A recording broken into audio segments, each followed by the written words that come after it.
Salutations, respected viewers. This is George from Ireland. So I'm now going to tell you about a Pukka accent. Much the same as a posh accent. Well, they're synonyms, in fact. But so much to say about these sort of accents, which is why I make many videos on this topic. Speech, accents, sounds, oratory, and so on. These are the sort of things that scintillate me. So what is Pukka? Well, it's a loan word from Hindi. At the time of the British Raj, Britishers borrowed many words from various Indian languages, and Hindi is the principal one. So I'm not quite sure what it means in Hindi, but in British English, certainly it means highly satisfactory, good quality. That's Pukka. But then posh people would sometimes call each other Pukka, saying he's a Pukka chap, things like that. It was just all-round approval, and not just of social status, but of the person's character. Reminds me of chukka, that word for, what is it, half a polo match? I don't know. I've never played polo in my life. So despite having these plummy tones, I'm working class in my origins. I'm not even English either. And this accent is not just for England, it's the whole British Isles, but particularly concentrated in southeastern England. Even there, people who speak with a Pukka accent are a minority. So I could try and tone it up. Perhaps I should repeat some of the things I've said to give you an example. I could try and tone it up. I could repeat some of the things I've said to give you an example. There you can go. You can directly compare my natural accent and this.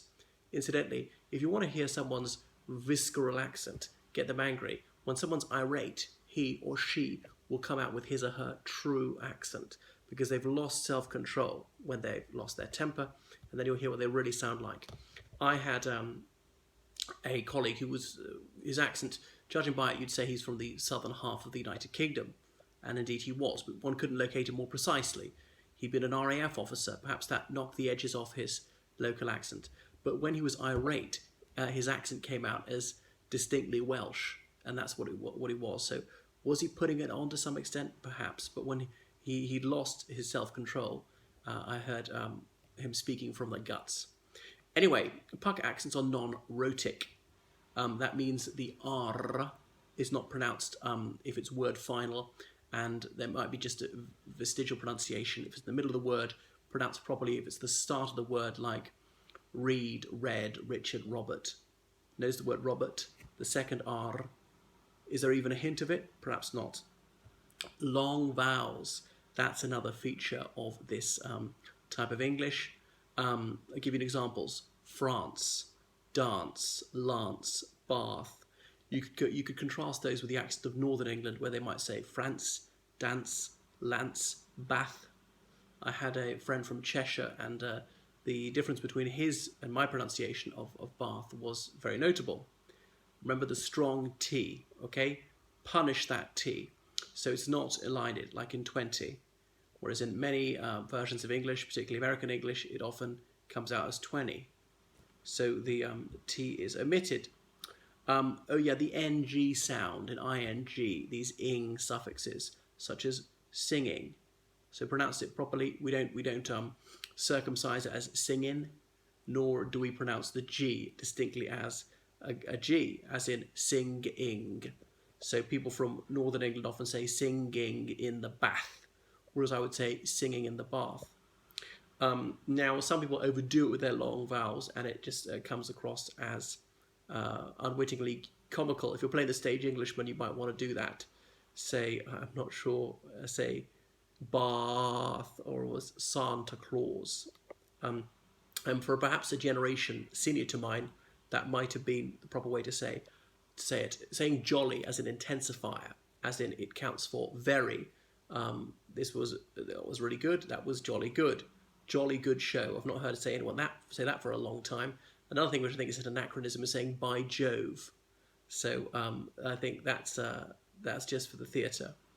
We're greeting people with how do you do? Well, hello, good afternoon, good evening, things like that. And how are you? But how do you do is a very acceptable one, rather than all right, mate, which would be a Cockney way of greeting people. Chaps, well, again, a little old-fashioned, still exists. And then if you want to be even more distinctive, the feminine version thereof, chapess, mate.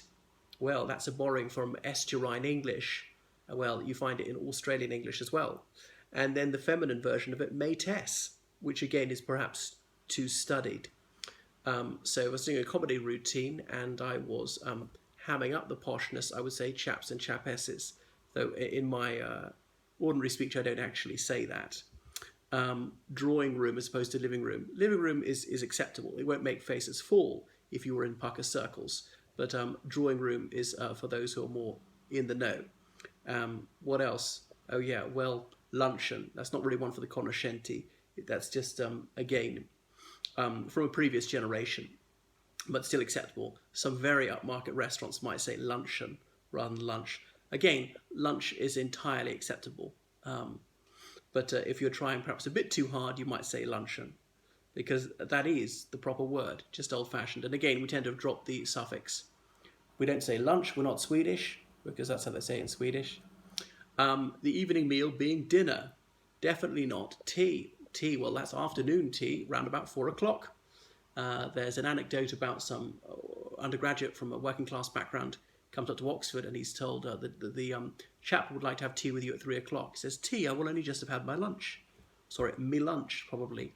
Because in northern England, tea means the evening meal, even though they don't actually drink tea.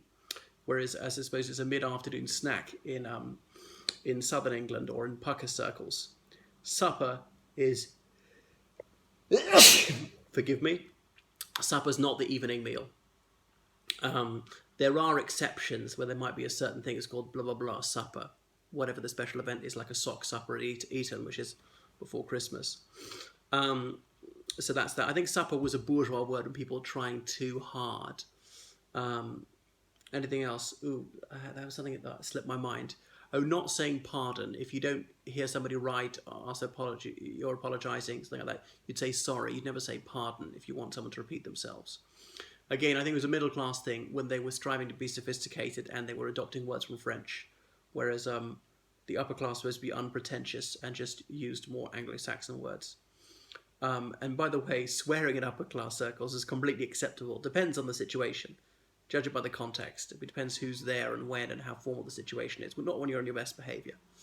But you know, Pukka people, they definitely swear their heads off. Snob plurals. Lion being one of them. I can't think of any more right now, as opposed to lions. So that is just a brief introduction into speaking in a Pukka accent. That's being super posh. That's enough for now.